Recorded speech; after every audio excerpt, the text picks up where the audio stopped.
حضرت سیدنا زید بن ثابت رضی اللہ تعالیٰ عنہ بیان کرتے ہیں کہ میں اللہ پاک کے محبوب صلی اللہ تعالیٰ علیہ وآلہ وسلم کے ساتھ نماز پڑھنے جایا کرتا تھا۔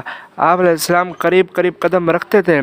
ایک مرتبہ آپ علیہ السلام نے سے پوچھا، کیا تم جانتے ہو میں قریب قریب قدم کیوں رکھتا ہوں؟ میں نے عرض کی، اللہ پاک اور اس کا رسول بہتر جانتے ہیں۔ ارشاد فرمایا، جب تک بندہ نماز کی طلب میں ہوتا ہے نماز ہی میں ہوتا ہے۔ ایک اور روایت میں ہے، میں قریب قریب قدم اس لیے رکھتا ہوں تاکہ نماز کی طلب میں زیادہ قدم چل سکوں۔